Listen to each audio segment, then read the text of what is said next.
Good morning, everyone. Let us today start with the chapter The United Nations Organization. We were discussing about the different organs of the United Nations. We have seen that there are six main organs of the United Nations: the General Assembly, the Security Council, the International Court of Justice, the Economic and Social Council, the Trusteeship Council, the Secretariat. Among all these things, we see that the General Assembly is considered as the very deliberative organ of the United Nations. The work of United Nations is determined by the will of the majority of the members. Now, when we talk about the members, here we actually refer to all the countries who become the members of this United Nations. When this United Nations was formed on October 24th, 1945, around 50 countries became the members, including India and San Francisco. India was represented at the conference by Jawaharlal Nehru. As an original member of the United Nations, India has been in the forefront of all the United Nations peacekeeping endeavors. So let us see what is the composition of the General Assembly. All the members of the United Nations are the members of the General Assembly.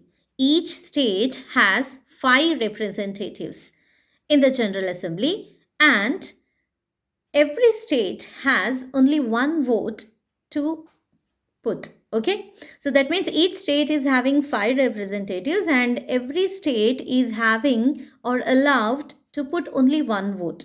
The regular sessions of the General Assembly begins in the year of the in the each year on the third Tuesday in the September and continues usually until the third week of December.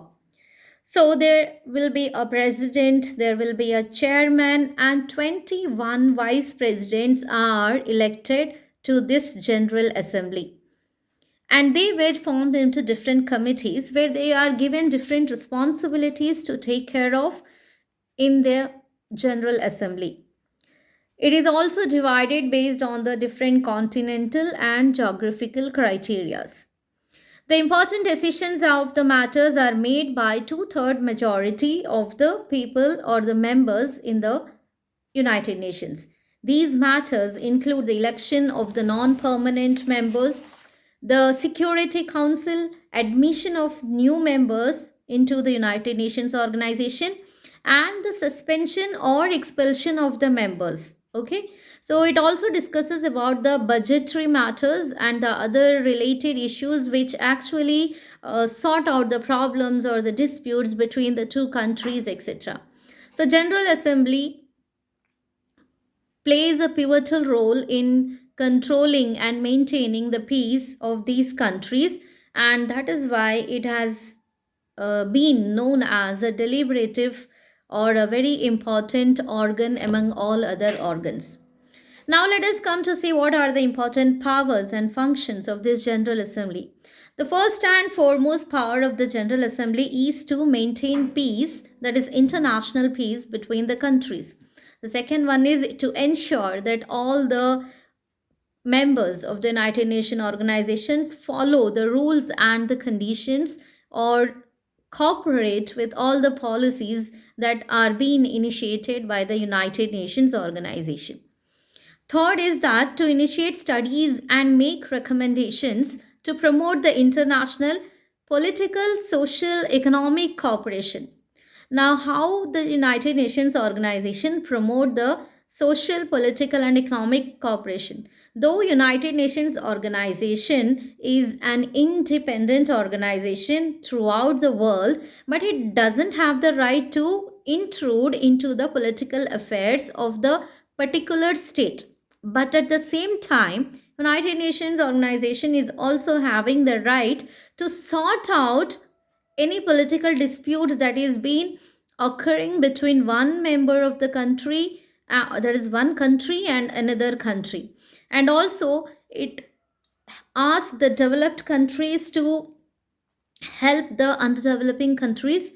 It asks the developed countries and growing countries to take care of the countries which were colonized earlier during the time of Second World War and even before that, and to help them in the trade and commerce so that the people also get their national growth or the economic growth. The another function of this United Nations organization through General Assembly is that it is to receive and consider the reports from the Security Council and the other organs of the United Nations. As I told you, there are 6 organs in the United Nations. So all the other 5 organs are answerable to the General Assembly. And it's the duty of the General Assembly to collect all those informations from the other 5 organs and to check and maintain it. The other function of this General Assembly is there to appoint the General Secretary on the recommendation of the Security Council. It also elects the non-permanent members of the Security Council, the Economic and the Social Council and the Trusteeship Council, and to elect the judges of the International Court of Justice. So these are the major functions that actually we see, the powers and the functions that General Assembly possess in the United Nations. And the overall perception or view of this General Assembly is to keep all the countries united and rely for the peace. So the Uniting for Peace is a resolution adopted by the General Assembly in November 1950. So now let us come to the next important organization or organ of the United Nations, that is the Security Council. The Security Council, when we talk about the Security Council, it is equally important executive body of the United Nations. It is the executive body because it is the Security Council who executes all the activities initiated by the General Assembly and distributes it to the other organs. So the term executes actually works out there. It has the primary responsibility for the maintenance of the international peace and security because it is the motto of the United Nations itself, and its function continuously, a representative of each of its members must be present at all the times at the United Nations headquarters. That means whenever the United Nations headquarters calls for a meeting or a gathering or a conference, it is the duty of the Security Council to ensure that all the members will be there representing their own country and joining the particular event. Now, what will be the composition of the members in the Security Council? The Security Council consists of totally 15 members. Now, already we have seen that in the United Nations organization initially around 50 members joined, and in coming course of time the number of members kept on increasing. So the Security Council, out of this so-called approximately 50 members, they select 15 members, and it has these 15 members, it has 5 permanent members. Okay, out of this 15 members, the Security Council have the 5 permanent members. Now what do you mean by permanent members? Permanent members means these members remain permanent and they are not going to change, or they will not be changed. Okay, so whenever a re-election occurs, the permanent members are given the permission to be the permanent and accepted. Now let us see which are these permanent members. China, France, Russia, Britain and the United States of America. These are the 5 permanent members. The regional representation, now the left 10 members of the total 15 members of the Security Council are non-permanent members, and they are mainly belong from Afro-Asian countries, then Latin American countries, West European and other countries, and East European countries. Now in this also there is a classification, that is, out of this 10 non-permanent members, the 5 non-permanent members will be from Afro-Asian countries. 5 non-permanent members will be from Afro-Asian countries, and Latin American countries will be having 2 representatives. Then West European countries will be having 2 representatives, and East European countries will be having 1 representative. So overall, what all you have to remember in the composition of the Security Council is that there are 15 members in total, and out of 15, 5 are permanent members. And which are the 5 permanent members? China, France, Russia, Britain and USA. Now, if you just focus, you can see that after the Second World War, or even just before the time of the Second World War has begun, these 5 countries were the powerful countries. So, because and powerful in the sense of their economic and national growth. So, since they were powerful in the economic and national growth, they were assigned as the permanent countries, because they cannot leave the United Nations organization. And if they once leave out of the United Nations organizations, they will be getting a space, a room to declare themselves that they are very powerful, and in future there are chances that they can go for attacking on different countries, or capturing different places for their expansion of their country. Okay, so in order to prevent these powerful countries, the UN has taken the decision that it will be making these countries a permanent country. Okay, then 5 countries out of the rest is the 10 non-permanent countries. Out of the 10 non-permanent countries, 5 members will be from Afro-Asian countries, 2 members will be from Latin American countries, 2 members will be from West European countries, and 1 member will be from East European countries. Okay, so this is what is the composition of the Security Council is made.